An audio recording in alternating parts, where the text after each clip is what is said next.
Hello student, मैं मोहित राजपूत अपने YouTube channel में फिर से आपका स्वागत करता हूं।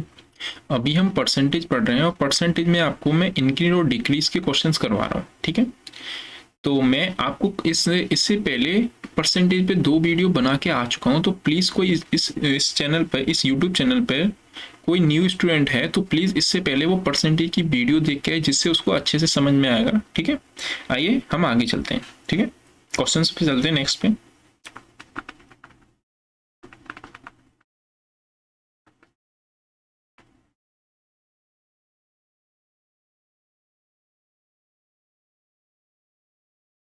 देखें, पहला क्वेश्चन बोला आपको कि एक संख्या पहले 20% कम की गई। ठीक है, 20% कम की गई, 20% कम की गई,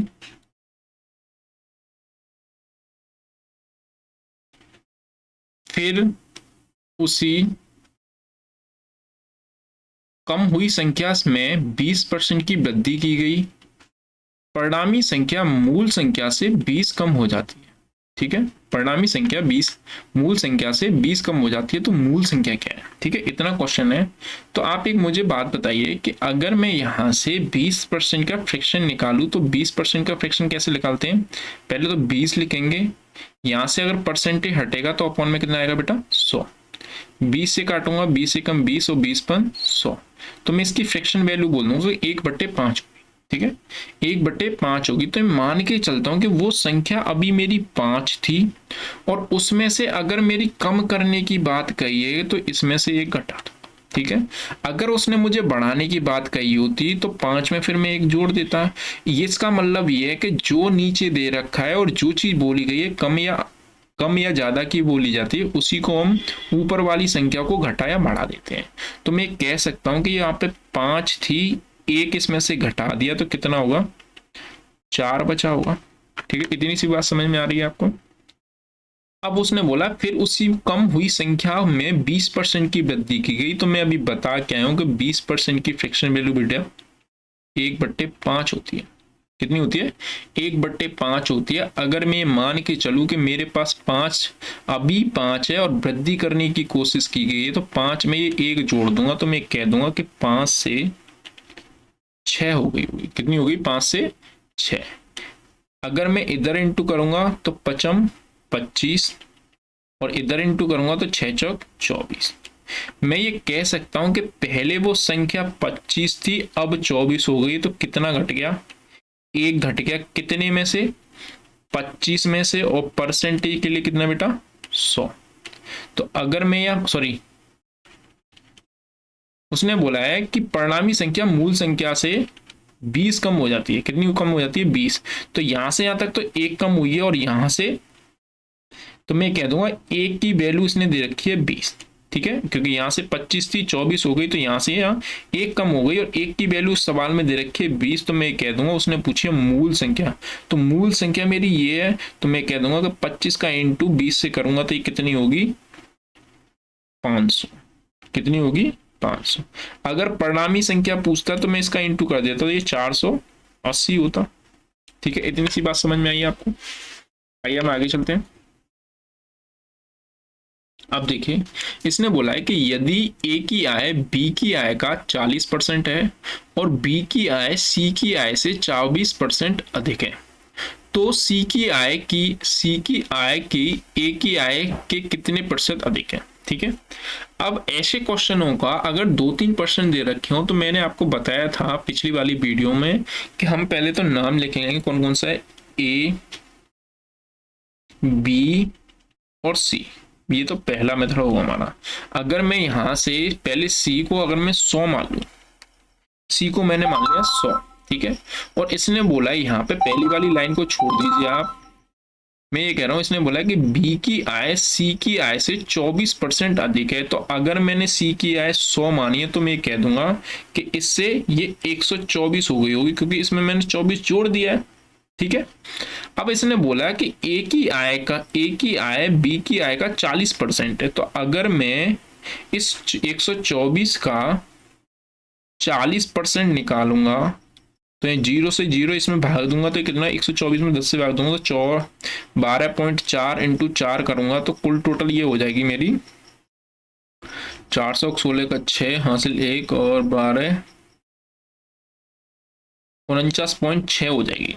कितनी हो जाएगी, 49.6। ठीक है। अब इसने पूछा है कि तो सी की आय के ए की आय कितने परसेंट अधिक है। देखना यहां से यहां तक कितना अधिक है, सी से ये ए से सी कितना अधिक है, 50.4 अधिक है। कितने में से, 49.6 में से। ठीक है, तो 50.4 अधिक है कितने में से, 49.6 में से, और परसेंट के लिए 100। इसको मैं इससे काट दूंगा। ठीक है, अगर मैं इसको इससे काटूंगा, इससे उल्टू करूंगा तो ये होगी 1001.6, सॉरी 101.6। ठीक है, इतनी सी बात क्लियर है। आइए हम दूसरा को इसका मेथड देखते हैं इसको करने का।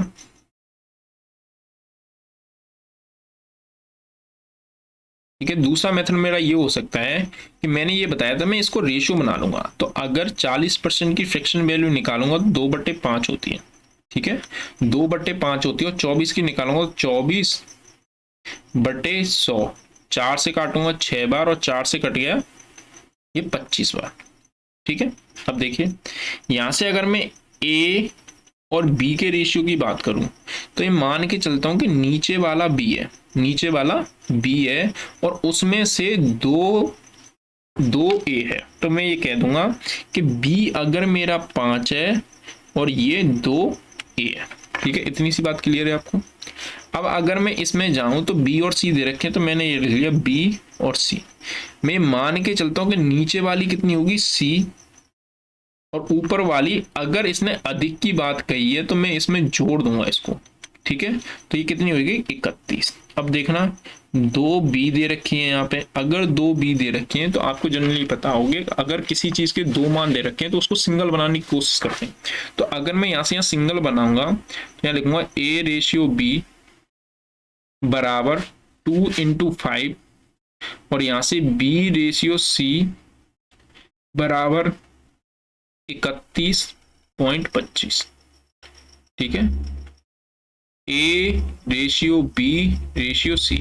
अब अगर मुझे बनाना है तो मैं क्या करूंगा कि 31 का इंटू पहले तो 2 से करूंगा, फिर 31 का इंटू 5 से करूंगा, और 5 का इंटू 25 से करूंगा। ठीक है, तो अगर मैं 2 का इंटू 31 से करूंगा तो कितना होगा, 62। फिर 31 का इंटू 5 से करूंगा तो कितना होगा, 155, और फिर 5 का इंटू 25 से करूंगा तो 125। ठीक है, तो ये एबीसी के मेरे रेशियो निकल आए। कितने, एबीसी के रेशियो निकल आए। ठीक है, अब देखिए इसने बोला है लास्ट में कि सी की आय ए की आय से कितने प्रतिशत अधिक है। देखना यहां से यहां तक कितना अधिक है, तो मैं कह दूंगा ये 63 अधिक है। कितना अधिक है, 63। कितने में से, 63 अधिक है कितने में से, 62 में से, और परसेंटेज के लिए 100। ठीक है, परसेंटेज के लिए 100, तो इसको मैं लिखूंगा तो ये कितना आएगा, 101.6। ठीक है, अब इस चीज को चेक कर सकते हो। ठीक है, तो मेरा ऑप्शन क्या होगा, डी। मैंने आपको पहला मेथड ये बताया और दूसरा मेथड आपको ये बताया रेशियो वाला। ठीक है, आइए हम आगे चलते हैं। अब इसने क्वेश्चन दिया है कि किसी त्रिभुज की ऊंचाई 27.5 तथा आधार में 45.45% की वृद्धि की जाती है। त्रिभुज के क्षेत्रफल में होने वाली वृद्धि ज्ञात कीजिए। ठीक है, तो एक बात ध्यान रखना, ये त्रिभुज के हों या आयत के हों या फिर वर्ग के हों, कोई सा भी ऐसे क्वेश्चन हो, जनरली अगर हमें वृद्धि या घटाने की बात की जाती है तो डिपेंडेबल होगा कि यहाँ पे क्या पूछा गया है। अब यहाँ पे क्षेत्रफल पूछा गया है, और क्षेत्रफल त्रिभुज का क्षेत्रफल होता है 1/2 बेस इंटू हाइट। ठीक है, इंटू हाइट। ठीक है, और हिंदी वाले बोले 1/2 आधार इंटू ऊंचाई। ठीक है, ये बात ध्यान रखना। ठीक है, तो तो अगर इसने ऊंचाई को कितना किया है, 37.5 बढ़ा दिया, तो 37.5 की फ्रैक्शन वैल्यू निकालूंगा तो कितनी होगी, 3/8। कितनी होगी बेटा, 3/8।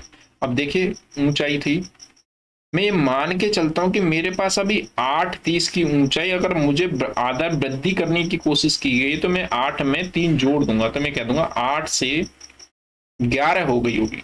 ठीक है, इतनी सी बात समझ में आ रही है।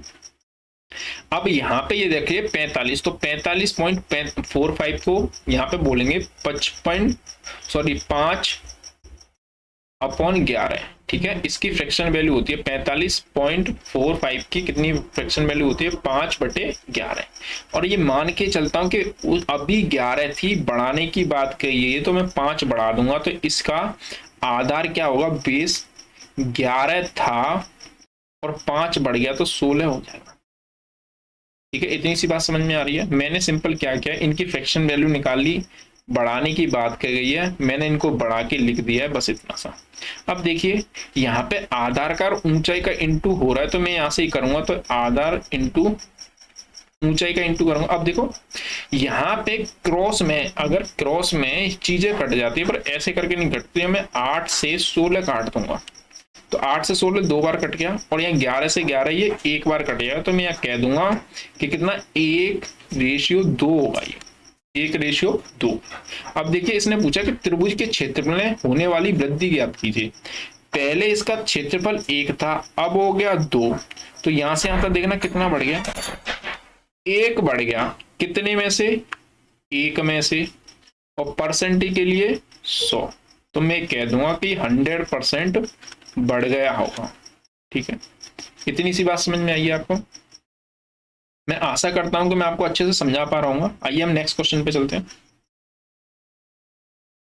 अब इसने बोला है कि आयत की लंबाई 25% की कमी की जाती है, तो 25% की फ्रैक्शन वैल्यू कितनी होती है बेटा, 1/4। कैसे निकालते हैं इस चीज को, वैसे तो मैं आपको बताया, फिर भी बता देता हूं कि 25 अगर यहां से परसेंटेज हटाऊंगा तो अपॉन में 100, तो 25 से काटूंगा, 25 एकम 25 और 25 चौक 100, तो कितनी होगी, 1/4। ठीक है, तथा चौड़ाई में 50% की वृद्धि की जाती है, तो 50% की फ्रैक्शन वैल्यू होती है 1/2। ठीक है, तो क्षेत्रफल में कितने परसेंट का परिवर्तन ज्ञात कीजिए। तो क्षेत्रफल, तो आयत का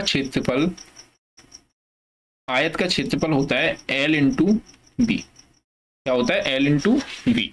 ठीक है, इतनी सी बात। तो इसमें इसने 25% की कमी की गई है, तो मैं ये कह दूंगा कि इसकी लंबाई में इसने 25% की कमी की गई और इसका फ्रैक्शन वैल्यू 1/4 होता है, तो मैं कह दूंगा कि अभी ये मान के चलता हूं कि 4 थी, इसमें से 1 घटा दिया जाएगा क्योंकि कमी करने की बात कही है, तो मैं कह दूंगा 4 से 3 हो गई होगी। ठीक है, 4 से 3 हो गई। अब इसने चौड़ाई की बात की है, तो चौड़ाई को 50% वृद्धि कर दी, इसको बढ़ा दिया, तो 50% की फ्रैक्शन वैल्यू होती है 1/2। अब ये मान के चलता हूं कि अभी मेरे पास 2 थी, बढ़ाने की बात कही तो 1 जोड़ देंगे, तो मैं कह दूंगा यहां से कि ये 2 थी और 3 हो गई, 2 थी और 3 हो गई। ये क्या है, मेरा L है और ये B है। अगर मैं इन दोनों का इंटू करता हूं तो L इंटू बी होगा, ये एरिया होगा। अगर 4 का इंटू 8 से कर, वो 4 का इंटू 2 से करूं तो 8 होगा, और 3 का इंटू 3 से करूं तो 9। देखना यहां से यहां तक कितना बढ़ा है, 1 बढ़ा है, कितने में से बढ़ा है, 8 में से बढ़ा है, 1/8, और परसेंटेज के लिए 100, तो 100/8 को हम लिख सकते हैं 12.5%। ठीक है, इतनी सी बात क्लियर है। एक बात ये जी कंटेस्ट करके रख लीजिए कि ऐसे क्वेश्चन आयत के, वर्ग के या किसी भी चीज के, अगर क्षेत्रफल दिया है तो क्षेत्रफल के सूत्र पर डिपेंड करेगा, अगर किसी का जो भी दे रखा है उसके ऊपर डिपेंड करेगा। ठीक है, आइए हम नेक्स्ट क्वेश्चन पे चलते हैं। अब देखिए इसने बोला है आयत की लंबाई तथा चौड़ाई में x% की वृद्धि की गई है और आयत का क्षेत्रफल 80% बढ़ाया जाता है। ठीक है, तो x का मान ज्ञात कीजिए। देखिए पहले अगर मैं एरिया की बात करूं, एरिया की क्षेत्रफल की बात करूं, तो इसने बोला है कि 80% बढ़ाया था, तो 80% के फ्रैक्शन वैल्यू निकालूं तो 80% हटाऊंगा तो अपॉन में 100, दो जीरो से 2 कट गई, 2 से काटूं 4 बार और 2 से कट गया 5 बार। बढ़ाने की बात की गई तो मैं ये कह सकता हूँ कि ये 5 था और ये अगर इसमें 4 जोड़ दूंगा तो ये कह दूंगा कि 5 था तो 9 हो गया, 5 था और 9 हो गया। ठीक है, इतनी सी बात की है। अब देखिए एरिया बराबर क्या होता है, एरिया बराबर आयत का L इंटू वी होता है। अगर मैं यहां से v की वैल्यू निकालना चाहूं तो ये मैं कह दूंगा कि एरिया अपॉन L बराबर b होगा। ठीक है, एरिया अपॉन L ये बराबर b होगा। ठीक है, तो यहां से देखो अगर मुझे यहाँ पे ब्रेथ निकालना है तो यहाँ L लेना पड़ेगा। तो L देखना कितना बढ़ाया गया है, लंबाई कितनी बढ़ाई गई है, 40% की फ्रिक्शन वैल्यू होती है 2/5। कितनी होती है, 2/5। तो मैं यहाँ से L बराबर, अगर मैं मान के चलूँ कि अभी मेरे पास 5 थी और इसमें 2 बढ़ा दी गई तो ये 5 से 7 हो गई होगी, 5 से 7 हो गई होगी। अब मुझे निकालना है ब्रेथ कितनी बढ़ाई गई है। ठीक है, कितने % की वृद्धि हुई है। तो यहां से अगर मैं इस फॉर्मूले में फिट करूं तो एरिया कितना है 5, लंबाई कितनी है 5, अगर ब्रेथ निकालूंगा इधर साइड की तो यहां से कितनी होगी 1 हो गई है। ठीक है, और अगर इस साइड की निकालू तो मैं कह दूंगा कि 9/7 होगी। अगर 7 का इंटू इससे करूंगा तो मैं कह दूंगा यहाँ पे ब्रेथ बराबर 7/9, 7/9। देखिए यहां से यहां तक कितना बढ़ाया, अब ये कितना बढ़ा है, 2 बढ़ा है, कितने में से 7 में से। तो ये कह दूंगा 2/7, क्योंकि टोटल हमेशा नीचे रहता है और परसेंट के लिए 100। तो इसको मैं लिख सकता हूं कि 28.56%। ठीक है, इतनी सी बात समझ में आई आपको। आइए हम आगे चलते हैं। अब इसने बोला है कि एक त्रिभुज का आधार 66.66% बढ़ जाता है। ठीक है, तो अगर मैं इसका फ्रिक्शन वैल्यू निकालूंगा तो जनरली आपको पता होगा, इसको चीज को मैं ये भी लिख सकता हूँ 66 सही 2/3%, और इस चीज को मैं बता के आऊँ कि इसको क्या लिखते हैं 2/3। ठीक है, तो ज्ञात कीजिए कि त्रिभुज की ऊंचाई में कितने % की कमी की जाए ताकि क्षेत्रफल, त्रिभुज का क्षेत्रफल अपरिवर्तित रहे। अपरिवर्तित का मतलब है कि अगर 1 था तो 1 ही रहना चाहिए, 2 था तो 2 ही रहना चाहिए, मतलब सेम होना चाहिए। ठीक है, तो अब मुझे त्रिभुज में ये पता होना चाहिए कि क्या क्या चीज होनी चाहिए। एक तो बेस पता होना चाहिए और एक हाइट पता होनी चाहिए। ठीक है, ये दोनों चीज पता होनी चाहिए, एक तो हाइट पता होनी चाहिए और एक बेस पता होना चाहिए। तो आधार इसने अगर बढ़ाया है तो मैं कह दूंगा कि अभी मेरे पास 2 था और ये अगर 2 बढ़ाया है तो मैं कह दूंगा कि ये 3 से 5 हो गया होगा, 3 से 5 हो गया होगा। तो मैं कह दूंगा बेस और हाइट, तो यहाँ पे कितना होता है एरिया। और एरिया इसने बोल दिया है कि बराबर होना चाहिए, तो मैं कह दूंगा 1:1 के में होना चाहिए। तो अगर मुझे ये बराबर करना है तो मैंने क्या किया, 5 को तो मैं इधर ले आ रहा हूँ और 3 को ले आ रहा हूँ इधर, 3 को ले रहा हूँ इधर। तो अगर मैं इसका इंटू करूंगा तो 3 का इंटू 5 से करूंगा तो कुल टोटल कितना होगा 15, और 3 का इंटू इधर इंटू करूंगा तो ये भी 15। अगर इसको काटूंगा देखना 1 और 1 के रेशियो में आ जाएगा कि ये 1 के। तो अगर ऐसी चीजें अगर नहीं पता चलती कितना %, तो अगर उसे यहाँ पे बराबर करने की, नीचे बराबर करने की बात की गई है तो हम क्या करते हैं, जो यहाँ वैल्यू दे रखी होती है उसको तो इधर लेके आते हैं और जो यहाँ वैल्यू दे रखी है उसको इधर लेके आते हैं। ठीक है, इतनी सी बात क्लियर है। अब देखिए यहां से अब उसने पूछा है कि त्रिभुज की ऊंचाई कितने % की कमी आई। पहले 5 थी अब 3 हो गई, तो यहां से यहां तक कितनी घट गई 2। कितने में से 5 में से, और % के लिए 100। तो 5 से काटूंगा तो 20 बार और 20 का इंटू 2 से करूंगा तो ये कह दूंगा कि 40% घट गई होगी। तो कितना 40%। ठीक है, इतनी सी बात समझ में आ रही है आपको। आइए हम आगे चलते हैं। ये बोला है यदि आयत के प्रत्येक आयाम में 200% की वृद्धि हुई तो क्षेत्रफल क्या होगा। अब आयत का क्षेत्रफल मैं अभी बताया क्योंकि L इंटू वी होता है। ठीक है, इसमें भी इसने 200% की वृद्धि की है और इसमें भी 200% की वृद्धि की है। तो मैं कह दूंगा कि अगर 200% की फ्रैक्शन वैल्यू निकालूं तो 200% रहेगा तो अपॉन में 100, 2 जीरो से 2 जीरो कट गई तो मैं कह दूंगा 2/1 होगा। ठीक है, अब ये मान के चलता हूं कि ये अभी 1 था और 2 बढ़ाने की बात कही है तो इसमें बढ़ा दूंगा तो मैं कह दूंगा कि L बराबर एक था, 2 बढ़ाया गया तो ये 3 हो गया होगा। और यहाँ से बी ब्रेथ था, ये भी 1 था और 2 बढ़ाया गया तो 3 हो गया होगा। क्षेत्रफल क्या होता है, L इंटू वी। तो यहाँ इसका इंटू इससे करूंगा तो ये कितना होगा 1, और 3 का इंटू 3 से करूंगा तो 9। यहाँ से यहाँ तक कितना बढ़ गया, 8 बढ़ गया। कितने में से, 1 में से, और परसेंटेज के लिए 100। तो ये मैं कह दूंगा कि कुल टोटल 800% बढ़ गया होगा। ठीक है, मैं आशा करता हूं कि मैं अच्छे से आपको समझा पा रहा हूँ। ठीक है, आइए हम आगे चलते हैं। अब देखिए, इसने बोला है यदि किसी वर्ग की प्रत्येक भुजा 10% बढ़ा दी जाए तो उसके क्षेत्रफल में कितने % की वृद्धि होगी। मैं हर बार एक ही चीज को बोल रहा हूं आपको कि हमेशा ये ध्यान रखो कि उसने किस लास्ट में क्या चीज पूछी है। तो इसका क्षेत्रफल पूछा है, तो क्षेत्रफल अगर वर्ग का क्षेत्रफल ए स्क्वायर होता है, क्या होता है, ए स्क्वायर, तो इस चीज को मैं लिख सकता हूँ ए इंटू ए। ठीक है, और यहाँ ए का मतलब होता है भुजा।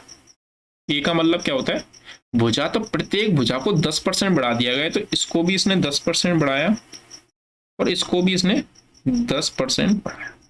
अब 10% की फ्रैक्शन वैल्यू कैसे निकालते हैं, 10% हटाऊंगा तो अपॉन में 100, 10 से 10 एकम 10 और 10 का इंटू 10 से करूंगा तो 100। तो मैं कह दूंगा ये इसकी फ्रैक्शन वैल्यू कितनी होगी, 1/10। ठीक है, ऐसे निकाल लेते हैं। तो इसके भी 10% की फ्रैक्शन वैल्यू 1/10। अब इसने बढ़ाने की बात की, तो मैं कुल टोटल मान के चलता हूं कि अभी मेरे पास 10 थी, 1 बढ़ानी है तो ये 11 हो गई होगी। ठीक है, फिर से इसने बोला है 2 भुजाएं दे रखी है क्योंकि, तो यहां से ये 10 थी, ये 11 हो गई होगी। इधर इंटू करूंगा, 10 का इंटू 10 से करूंगा तो कितना होगा 100, और इधर इंटू करूंगा तो ये कितनी हो गई होगी 121। यहां से यहां तक देखना कितनी बड़ी है, 21।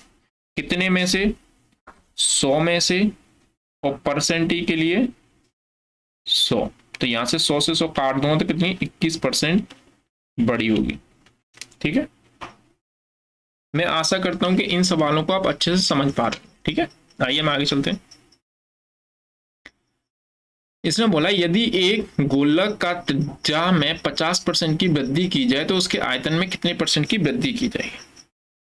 ठीक है, आयतन, तो गोलक का आयतन, गोलाकार जो गोला होता है, गोला, ठीक है, एक तो सर्कल होता है, एक गोला होता है, गोला अलग होता है, सर्कल अलग होता है। ठीक है, तो गोला का आयतन होता है 1/3 पाई आर स्क्वायर, ये होता है हमारा। ठीक है, तो अगर इसने त्रिज्या की बात की है, ये सॉरी स्क्वायर होता है, त्रिज्या की बात की है, तो मैं ये कह दूंगा कि r इंटू आर होगी, 2 होगी। तो प्रत्येक त्रिज्या में 50% की वृद्धि की गई है, तो 50% की फ्रैक्शन वैल्यू होती है 1/2। कितनी होती है बेटा, 1/2। तो यहाँ कह दूंगा कि इसमें भी 1/2 और इसमें भी 1/2। तो मैं मान के चलता हूं कि अभी ये 2 थी, इसमें 1 बढ़ा दिया है तो ये 2 से 3 हो गई, इसमें भी 2 से 3 हो गई होगी। यहां से अगर इसका इंटू करूंगा तो कितना होगा 4, और इसका इंटू करूंगा तो 9। 4 से 9 हो गई, कितना बड़ा 5। कितने में से, 4 में से, परसेंटेज के लिए 100। 4 से काटूंगा तो कितना होगा ये 25 बार, और 25 का इंटू 5 से करूंगा तो 125। ठीक है, आपको समझ में आ गया। आइए हम आगे चलते हैं। ठीक है, अब उसने बोला यदि एक सिलेंडर की त्रिज्या में 50% की कमी कर दी जाए और उसकी ऊंचाई को 50% बढ़ा दी जाती है तो आयतन में कितना परिवर्तन होगा।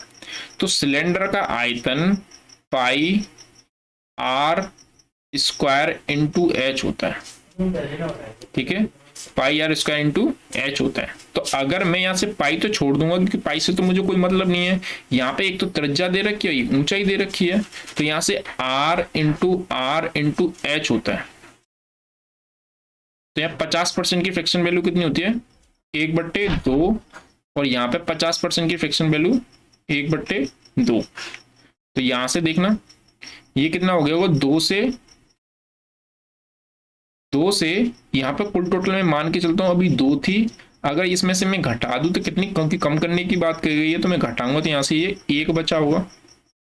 ठीक है, और यहां से एक और आ रहा है तो मैं कह दूंगा दोबारा से कि 2 से 1 होगा, और यहां से ये कितना होगा 2 से 3, क्योंकि बढ़ाने की बात कही है ये, तो मैं कह दूंगा 2 से 3। इसका इंटू इससे करूंगा, इसका इंटू इससे करूंगा तो कितना होगा 8, और इसका 3 का इंटू 1 से, फिर 1 से करूंगा तो कितना होगा 3। देखना यहां से यहां तक कितनी बड़ी है, 5 कितने में से, 8 में से, और परसेंटेज के लिए 100, परसेंटेज के लिए 100। तो यहाँ पे कितना होगा 500/8, अगर इसमें भाग करूंगा तो ये होगा 62.5%। ठीक है, आज के लिए इतना ही। मैं आशा करता हूं कि ये आपको क्वेश्चन अच्छे से समझ में आ गएंगे जो इंक्रीज और डिक्रीज के हैं। ठीक है, हम कल न्यू क्वेश्चन स्टार्ट करेंगे जिसमें या तो हम आय या इनकम या एक्सपेंसेस करेंगे या फिर कुछ और करेंगे। ठीक है, तो आज के लिए इतना ही। Take care, bye, good night. अगर आपको हमारा कंटेंट अच्छा लग रहा है तो प्लीज़ लाइक कीजिए, शेयर कीजिए एंड सब्सक्राइब कीजिए। ठीक है, बाय, टेक केयर।